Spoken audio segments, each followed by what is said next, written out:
il revient bientôt. On s'est déjà posé cette question, n'est-ce pas? Quand est-ce que Jésus revient? On est tous dans l'attente de son retour. Et pendant les vacances, j'ai pris cette question très au sérieux. Et j'ai cherché cette réponse. J'ai consacré mes vacances à relire Daniel, à relire Ézéchiel, à relire Zacharie. J'ai relu toute l'Apocalypse. J'ai repris Matthieu 24, où Jésus nous fait ce discours sur la fin des temps. J'ai aussi regardé les informations. J'ai vu les guerres, les catastrophes naturelles, les feux, la canicule. Vous savez, j'étais pendant les vacances à Bergerac, à quelques centaines de kilomètres de Bordeaux, et depuis là, on sentait les odeurs de feu et on voyait même dans le ciel des couleurs qu'on n'avait jamais vues.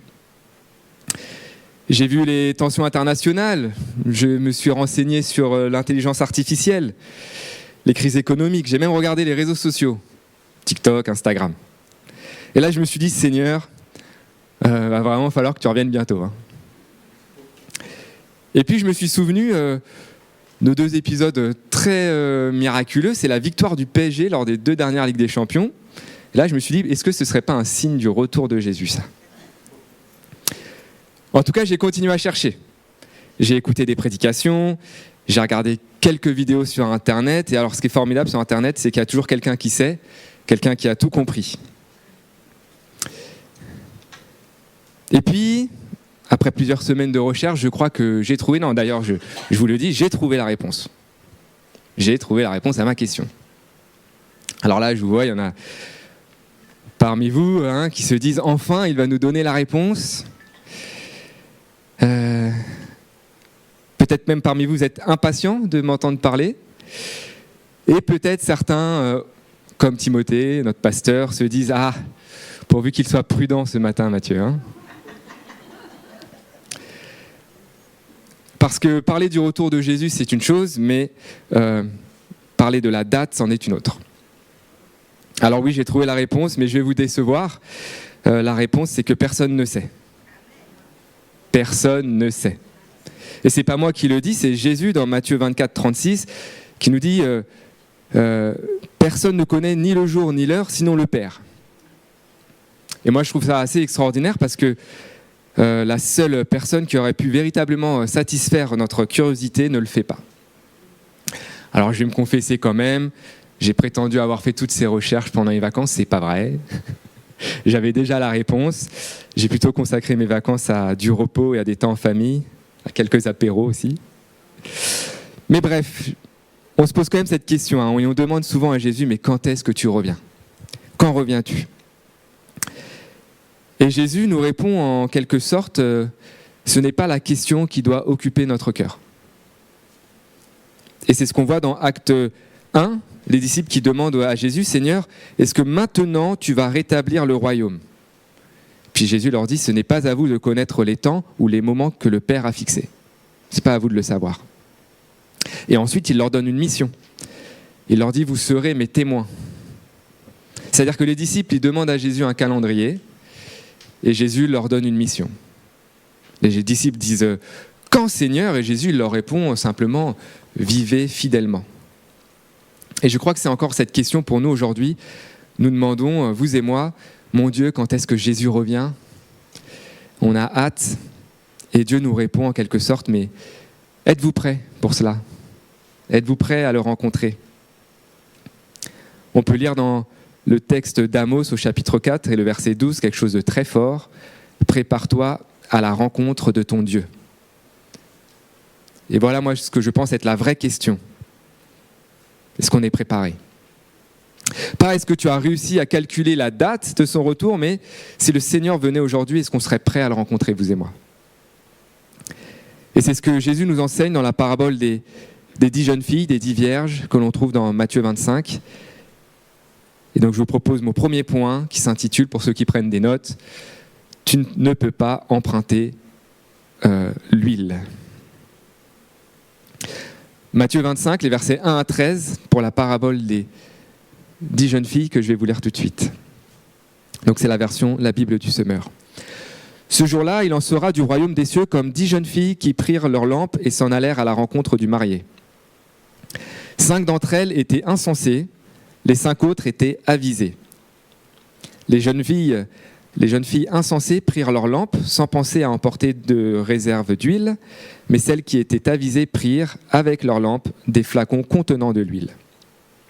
Comme le marié se faisait attendre, elles s'assoupirent toutes et finirent par céder au sommeil. À minuit, un cri retentit. « Voici l'époux, allez à sa rencontre !» Toutes les jeunes filles se levèrent et préparèrent leurs lampes. Alors les jeunes filles insensées s'adressèrent à celles qui étaient avisées. « Donnez-nous de votre huile, car nos lampes sont en train de s'éteindre. » Mais celles-ci leur répondirent « Non, il n'y en aurait jamais assez pour nous et pour vous. Courez plutôt vous en acheter chez le marchand. » Elles partirent en chercher. Pendant ce temps-là, le marié arriva. Celles qui étaient prêtes entrèrent avec lui dans la salle de noces et l'on ferma la porte. Plus tard, les autres jeunes filles arrivèrent à leur tour, mais elles eurent beau crier « Seigneur, Seigneur, ouvre-nous !»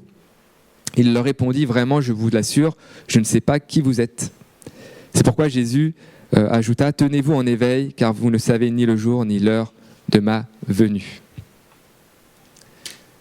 Bon, un tout petit peu d'eau. Voilà donc l'histoire que Jésus nous raconte. Ces 10 jeunes filles qui attendent l'arrivée de l'époux. Pour le coup, je me suis vraiment un peu renseigné sur les mariages juifs de l'époque. Et donc les mariages juifs de l'époque avaient plusieurs étapes. Et cette étape consistait à ce que l'époux vienne chercher son épouse. Et alors là, effectivement, les jeunes femmes pouvaient faire partie du cortège et accompagner la mariée à la rencontre de l'époux. Et donc les lampes avaient a priori cette fonction très concrète de participer au cortège et à la célébration, notamment si cette célébration avait lieu le soir. Donc on a ces 10 jeunes filles, les 10 sont au service de l'époux, les 10 font partie de l'organisation.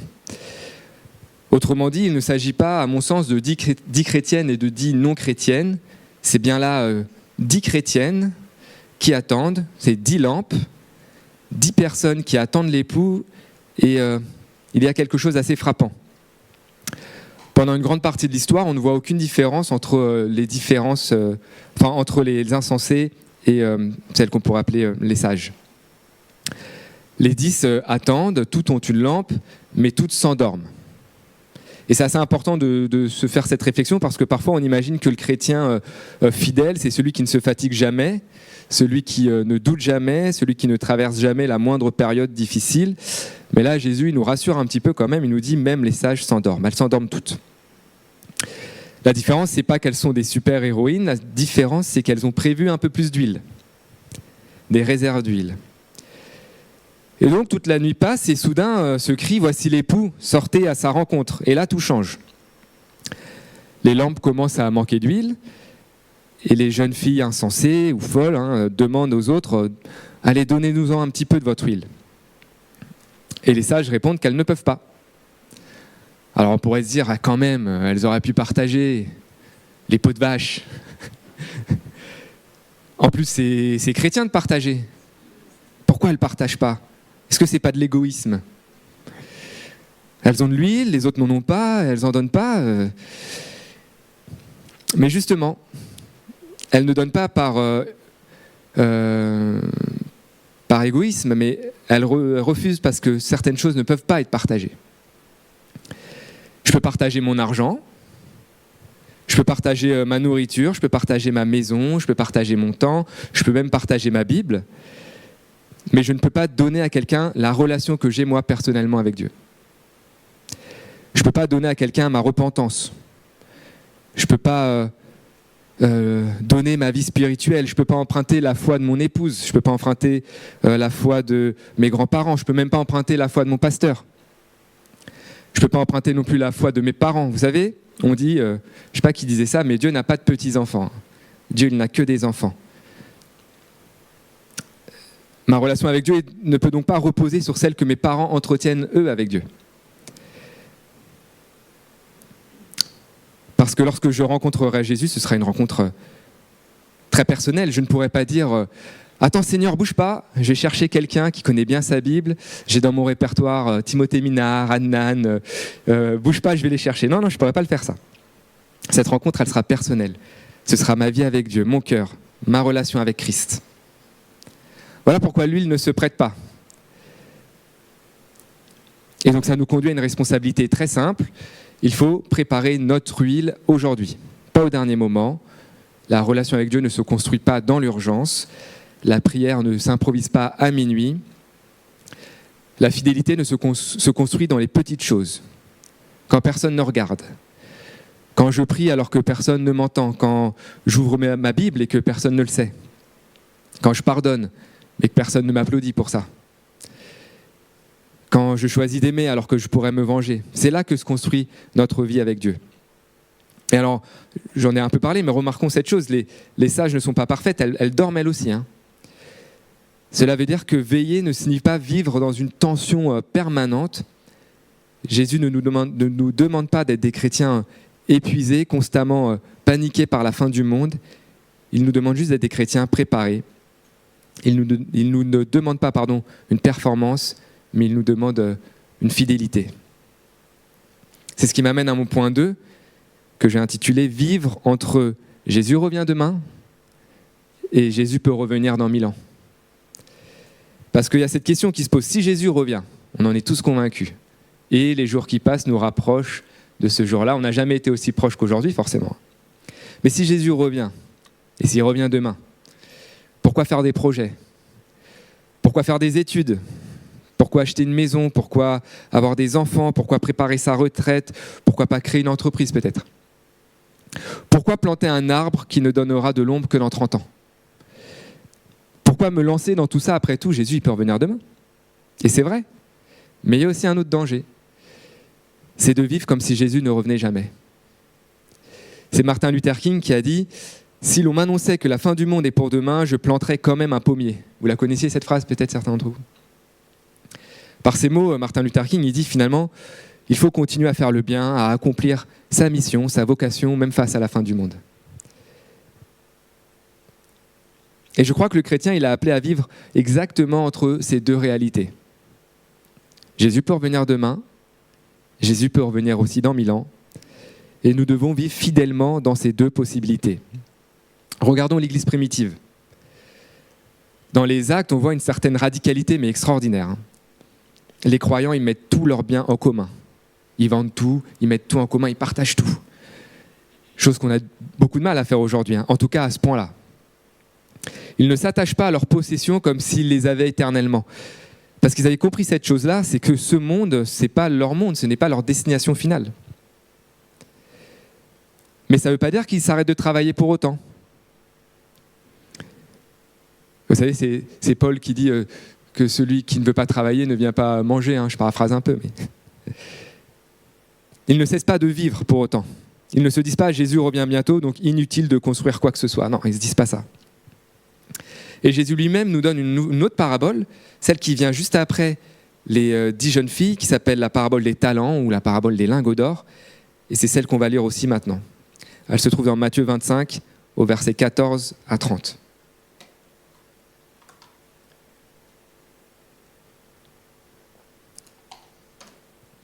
Lisons ensemble. « Il en sera comme d'un homme parti pour un voyage. Il convoqua ses serviteurs et leur confia l'administration de ses biens. Il remit à l'un 5 lingots, à un autre 2, et à un troisième 1 seul, en tenant compte des capacités personnelles de chacun. Puis il s'en alla. Celui qui avait reçu les 5 lingots se mit aussitôt à les faire fructifier, de sorte qu'il en gagna 5 autres. Celui qui avait reçu 2 fit de même, il en gagna 2 autres. Quant à celui qui n'en avait reçu qu'un, il s'en alla creuser un trou dans la terre pour y cacher l'argent de son maître. Longtemps après, le maître de ce serviteur revint et leur fit rendre compte de leur gérance. Celui qui avait reçu 5 lingots se présenta, apporta les 5 lingots supplémentaires qu'il avait gagnés.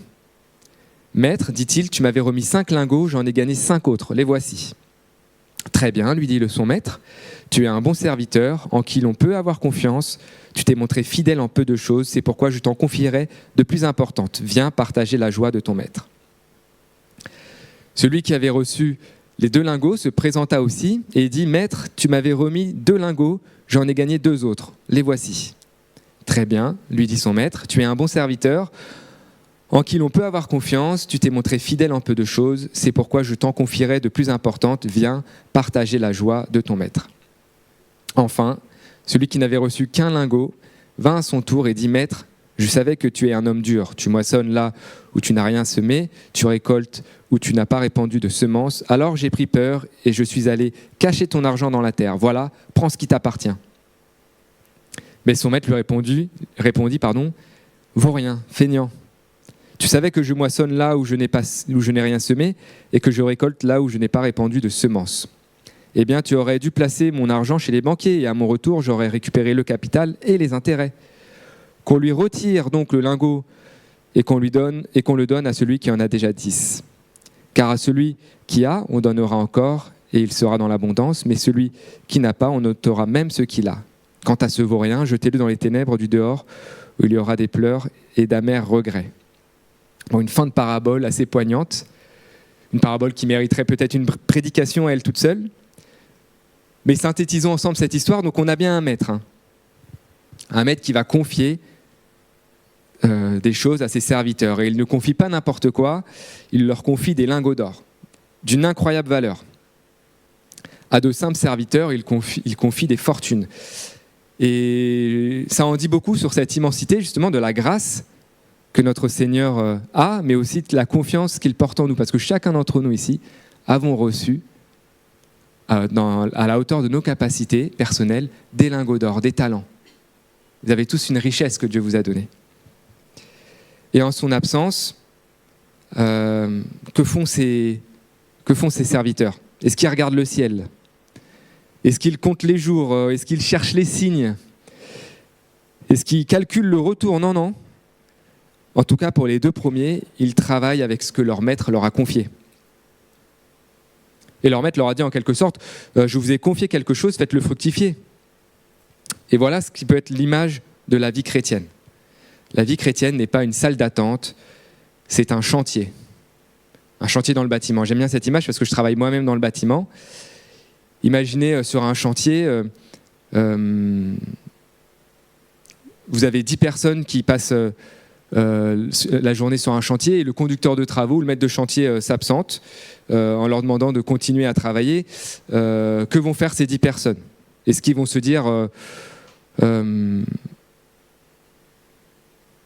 on va plutôt imaginer qu'ils vont travailler. Le maçon va maçonner, l'électricien va tirer ses câbles, le plombier va poser ses tuyaux, le carreleur va poser son carrelage. Chacun va faire ce qui lui a été confié pour que le chantier avance. Et lorsque le patron arrive, le meilleur accueil que ses ouvriers peuvent lui faire, c'est pas de courir vers lui en lui disant « Ah, chef, on t'attendait, tu sais, on savait pas trop par quoi commencer, on avait des doutes, on a laissé ça en stand-by. » Non, le meilleur moyen d'accueillir le chef de chantier, c'est de montrer qu'ils sont encore à la tâche et que le chef de chantier arrive et qu'il puisse voir que le travail est fait. Que le chef de chantier puisse dire « Bravo, vous avez été fidèle, efficace, appliqué. Ce carrelage est d'aplomb, nickel. » Et je crois que c'est exactement ce que nous sommes appelés à faire. Nous ne savons pas quand Jésus revient, mais nous savons ce qu'il nous a confié. Alors nous devons travailler, aimer, servir, éduquer nos enfants, prendre soin de nos familles, servir à l'église, aider notre prochain, créer toutes sortes de choses, construire, transmettre, mais garder une certaine légèreté ou spontanéité. Parce que tout ce que nous construisons ici-bas, c'est pas ça notre Dieu. Et l'Église primitive nous l'enseignait aussi. Ils partageaient beaucoup parce qu'ils savaient que leur bien n'était pas éternel. Alors nous aussi, nous devons construire, mais sans nous attacher. Nous pouvons posséder, mais sans être possédés. Nous pouvons préparer l'avenir sans croire que notre avenir dépend de nos possessions.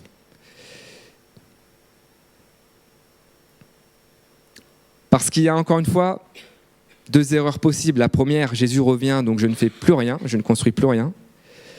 Et Jésus revient dans 1000 ans, donc je m'installe ici comme si c'était ma vie éternelle. Il faut réussir à vivre entre les deux. Je peux faire des projets tout en étant capable de les abandonner si demain Dieu me demande de faire autre chose. Je peux préparer ma retraite. Bon, je me sens moins concerné, peut-être vous, d'autres le sont.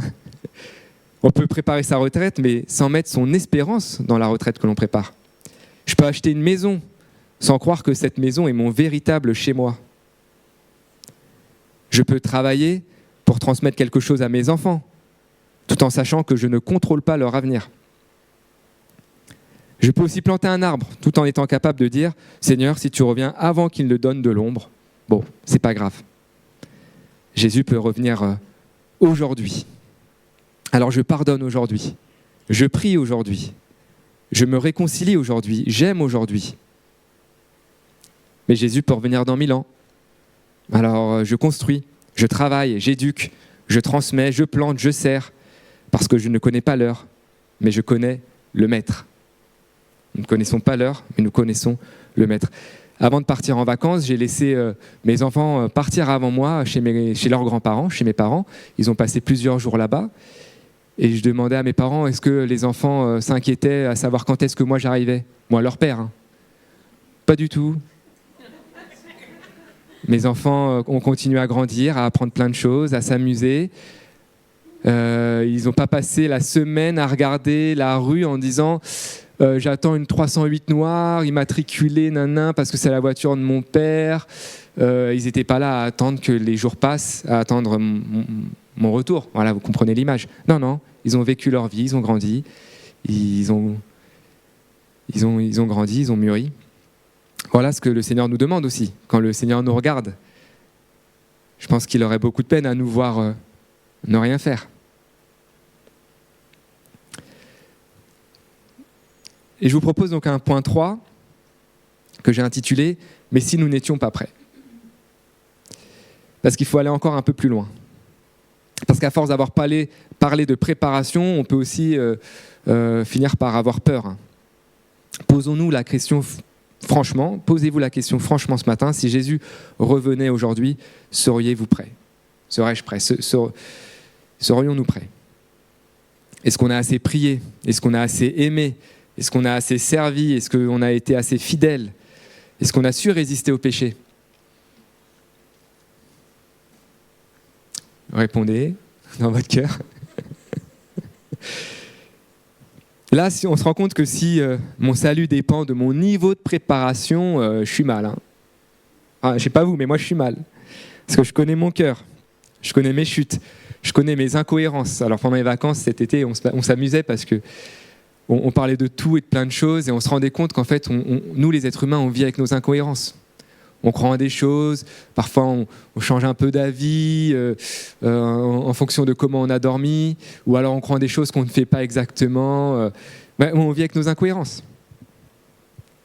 Je connais les prières que je n'ai pas faites, je connais peut-être les pardons que j'ai repoussés, les paroles que j'aurais dû dire ou les paroles au contraire que je n'aurais pas dû dire. Alors si le retour de Jésus est simplement un examen final de mes performances, de nos performances, on n'a aucune raison d'être tranquille, et c'est vrai. Et c'est précisément ici que nous devons regarder à la croix. Regarder à la croix, parce que le christianisme, ce n'est pas « prépare-toi suffisamment bien pour que Jésus t'accepte ». Le christianisme, c'est « Jésus est venu te sauver alors que tu ne pouvais pas te sauver toi-même ». Je vous le redis pour être sûr que ça rentre bien. Parce que le christianisme n'est pas « prépare-toi suffisamment bien pour que Jésus t'accepte ». Le christianisme, c'est « Jésus est venu te sauver alors que tu ne pouvais pas te sauver toi-même ». Avant de revenir comme un roi, Jésus il est venu comme un serviteur. Avant de revenir nous juger, il est venu porter notre jugement à la croix. Avant de porter sa couronne de gloire, il a accepté de porter une couronne d'épines. Et c'est ce qui change notre manière d'attendre. Nous n'attendons pas un inconnu, nous attendons quelqu'un qui est déjà venu, quelqu'un qui nous connaît, quelqu'un qui connaît nos forces, mais aussi nos faiblesses, quelqu'un qui connaît nos péchés et qui pourtant a choisi de donner sa vie pour nous. C'est pourquoi notre espérance ne repose finalement pas sur cette qualité d'huile dont on a parlé au début, elle repose vraiment sur la grâce de celui que nous attendons. Alors attention quand même, ça ne signifie pas que l'huile n'a aucune importance. La parabole nous interpelle et nous rappelle clairement quand même à la vigilance. Mais notre vigilance n'achète pas notre salut. Vous me suivez ? Super. Notre fidélité ne va pas payer notre dette. Nos œuvres ne remplacent pas la croix. Nous ne veillons pas pour qu'il nous aime, mais nous veillons parce qu'il nous aime déjà. C'est dans cet ordre-là. Nous veillons parce que nous appartenons à Jésus. Et voilà pourquoi le retour de Jésus peut devenir une bonne nouvelle. Et on n'a plus peur de son retour, parce que c'est l'accomplissement d'une promesse. C'est le jour où celui que nous avons aimé sans le voir, nous le verrons enfin. Et le Seigneur revient bientôt. Alors pour conclure, revenons à la question du début. Je vous ai dit, pendant les vacances, j'ai cherché à savoir quand Jésus revient. Je vous ai fait attendre. Peut-être que certains espéraient que j'allais vous donner une date. Peut-être que certains espéraient que je ne tombe pas dans ce piège. Mais la réponse est simple, je ne sais pas, vous ne savez pas, les anges ne savent pas. Et Jésus nous dit que le Père seul connaît ce jour. Alors arrêtons de chercher ce que Dieu a choisi de nous cacher. Arrêtons de chercher ce que Dieu a décidé de nous cacher. Je vous le redis une troisième fois, arrêtons de chercher ce que Dieu a décidé de nous cacher. Je sais combien de chrétiens, et moi parfois, on est obsédé par cette question. Mais on n'est pas censé se la poser. Arrêtons. Parce que quand on demande Seigneur, quand ? Et lui, il nous répond, mais êtes-vous prêts pour cela ? Est-ce que ta lampe est bien allumée ? Qu'as-tu fait des talents ? Qu'as-tu fait des lingots que je t'ai confiés ? Mais surtout, il nous pose la question, est-ce que tu me connais ? Jésus peut revenir aujourd'hui, c'est vrai. Alors ne remettons rien d'essentiel à demain. Pardonnons, aimons, prions, réconcilions-nous. Servons, n'attendons pas pour ça. Mais oui, Jésus peut aussi revenir dans 1000 ans. Alors, soyons pleins de sagesse, construisons nos vies, travaillons, éduquons, plantons des arbres, créons, transmettons. Nous savons qui revient. Celui qui est mort pour nous, celui qui est ressuscité, celui qui nous a aimés jusqu'au bout. Alors, lorsque l'Église dit « Maranatha, viens, Seigneur Jésus », ce n'est pas le cri d'une peur, c'est le cri d'une Église qui aime son Seigneur, c'est le cri d'une Église fidèle qui s'occupe de la mission de Dieu, qui s'occupe de ce que Dieu lui a donné en attendant le retour de Jésus. Le Seigneur revient. Vivons un jour à la fois, vivons un jour par la foi. Prions ensemble. Seigneur, alors que nous nous posons la question « Quand tu reviens ?», tu nous rappelles que cette question, nous n'avons pas besoin de nous la poser, mais tu nous rappelles ce matin à chacun d'entre nous l'importance de vivre dans ces deux horloges, que tu peux revenir demain, tu peux aussi revenir dans 1000 ans. Tu nous appelles à, dans l'urgence, prier, pardonner, construire notre relation avec toi, nous réconcilier les uns les autres, aimer notre prochain. Il n'y a pas d'attente pour tout ça. Mais tu peux aussi revenir dans 1000 ans, Seigneur. Donc tu demandes à ton Église et à tes enfants de vivre aussi leur vie, de la construire, d'avoir de la sagesse. Aide-nous à nous projeter, même si demain t'appartient, toi qui éclaires notre sentier. Aide-nous à avoir aussi des visions, des rêves, des projets, des choses qui viennent de toi, que ton Église aille de l'avant. Seigneur, bien sûr, parfois on se demande quand est-ce que tu arrives, et quand on regarde le monde, quand on regarde les réseaux sociaux, on s'impatiente et on serait tenté de voir les signes. Ah, il y a eu les feux, ah, les tremblements de terre. Mais Seigneur, ce n'est pas notre rôle. Notre rôle, c'est de nous préparer, de construire cette relation avec toi, d'entretenir cette huile. Et cette huile ne se partage pas, Seigneur. Aide-nous à parler de toi à nos enfants, mais en étant conscient qu'il s'agit de leur conversion, à nos enfants, nos amis, les membres de nos familles, de ceux qui peuvent nous entourer. Seigneur, parle à leur cœur, parce que seuls eux peuvent vraiment entretenir leur huile également. Merci Seigneur parce que tu es bon. Merci Seigneur parce que tu es au-dessus de tout. Et merci Seigneur parce que tu reviens bientôt. Et ton Église crie « Maranatha ». Viens Seigneur Jésus. Amen.